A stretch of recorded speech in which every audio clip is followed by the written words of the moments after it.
Hello friends, welcome to my channel. ఈరోజు మనం ఈ వీడియోలో పోస్టల్ డీటెయిల్స్కి సంబంధించి ముఖ్యమైన అప్డేట్స్ గురించి మాట్లాడదామండి. ఇక్కడ చూసుకోవచ్చు, ఫస్ట్ మెరిట్ లిస్ట్ యొక్క కట్ ఆఫ్ చూస్తే కనుక అందరూ షాక్ కావాల్సిన విషయం అయితే. సో దీంట్లో మనం కంప్లీట్గా డిస్కస్ చేసుకుందాం. ఎవరెవరికి దీంట్లో ప్లేస్మెంట్ అనేది రాబోతుందని చెప్పేసి కూడా కంప్లీట్గా మనమైతే ఈ వీడియోలో మాట్లాడుకుందామండి. సో వీడియో చాలా ఇన్ఫర్మేటివ్గా ఉండబోతుంది గైస్, అస్సలు మిస్ అవ్వకండి. వీడియో స్కిప్ చేయకుండా లాస్ట్ వరకు అయితే చూడండి. మన ఛానల్కి ఎవరైనా కొత్తగా వచ్చుంటే మాత్రం సబ్స్క్రైబ్ అయితే చేసుకోండి. డైలీ ఇలాంటి అప్డేట్స్ అనేవి మన ఛానల్లో అందుబాటులో ఉంటాయి. Without any wasting the time, let's begin the video. So మనం ఇక్కడ దానికి సంబంధించి కంప్లీట్గా స్టెప్ బై స్టెప్గా డిస్కస్ చేసుకుందామండి. ముందుగా వచ్చేసి ఫస్ట్ మెరిట్ లిస్ట్ అనేది ఎప్పుడు వచ్చిందో మనమైతే మాట్లాడదాం. ఈ బుధవారం లేదా గురువారం తప్పకుండా రాత్రి 7:30 నుంచి 8 గంటల సమయంలో మెరిట్ లిస్ట్ అనేది అయితే రిలీజ్ అవుతుంది. సో ఇది ఒక మంచి గుడ్ న్యూస్ అని చెప్పొచ్చు. ఎందుకంటే ఇంత త్వరగా ఏ జాబ్ కానీ దేనికి కానీ అసలు ఇంత తొందరగా రిజల్ట్స్ అయితే రావు. కొన్ని నెలలు అయితే వెయిట్ చేపిస్తారు. బట్ మన సెంట్రల్ గవర్నమెంట్ జాబ్ పోస్టులకు సంబంధించి అలా ఉండదండి. ఫస్ట్ మెరిట్ లిస్ట్ అనేది రాబోతుంది.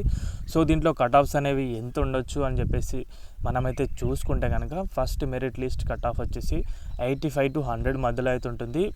పర్ఫెక్ట్గా ఇంకా బల్లగుద్ది మీద చెప్పాలంటే 90 ఎబో ఉన్న వారికి తప్పకుండా అయితే రావడం అయితే జరుగుతుంది. సో ఇది ఇంతకుముందు 2024లో అయితే 85 ఉన్న వారికి కూడా వచ్చింది. సో దాని ప్రకారం అయితే మనం అయితే చూద్దాం. అండ్ తర్వాత సెకండ్ లిస్ట్ నుంచి అయితే 90 ఎబో వచ్చింది. ఈసారి కూడా అట్లా ఉంటే కనుక 8.5 ఎబో ఉన్న వారికి అయితే కొంచెం లక్ అని అయితే చెప్పొచ్చు. మరి చూడాలి. ప్రభుత్వం అంటే కట్ ఆఫ్ పోస్ట్ అనేవి తక్కువగా ఉన్నాయి. అప్పుడు 42,000 వరకు ఉండే సగం, ఇప్పుడు దాంట్లో సగం పోస్టులు ఉన్నాయి. 21,000కి సంబంధించి 413 పోస్టులు అయితే ఉన్నాయి కదా. సో అలా చూసుకుంటే కనుక కొంచెం చాలామంది ఈసారి కూడా ఎక్కువ అప్లై అయితే చేసుకున్నారు. బట్ వేరే సర్కిల్స్కి అయితే అప్లై చేసుకున్న వారికి అయితే కొంచెం లక్ అనేది చెప్పొచ్చు. అక్కడ ఆ మినిమం 80 ఎబో ఉన్న వారికి కూడా వచ్చింది. చాలాసార్లు నార్త్ ఈస్ట్లో అయితే 7 ఎబో, అప్పుడప్పుడు 40%, 45, 50% ఉన్న ఓబీసీ క్యాండిడేట్స్ కూడా రావడమే జరిగింది. దానికి సంబంధించి విత్ ప్రూఫ్తో కూడా మన ఛానల్లో అయితే నేనైతే వీడియోస్ అయితే అప్లోడ్ అయితే చేయడమే జరిగింది. సో కావాలంటే ఒకసారి అయితే వాటిని అయితే చెక్అవుట్ అయితే చేయండి. సో అదృష్టం బాగుండి అన్నీ పర్ఫెక్ట్గా ఉంటే కనుక తప్పకుండా రావడం అయితే జరుగుతుందండి.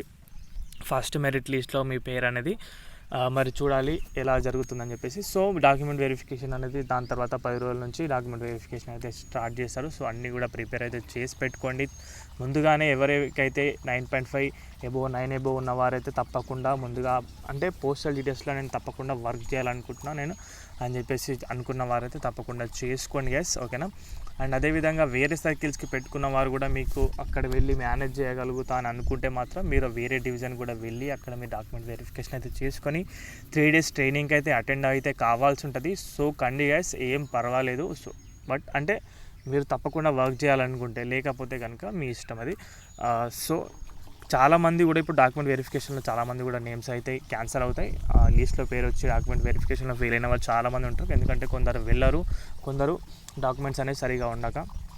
సో ఇది గైస్ అప్డేట్ అయితే కనుక వీడియో నచ్చితే వీడియోకి అయితే ఒక లైక్ చేయండి. మన ఛానల్కి ఎవరైనా కొత్తగా వచ్చినట్టు సబ్స్క్రైబ్ అయితే చేసుకోండి. థ్యాంక్స్ ఫర్ వాచింగ్ అందరికీ.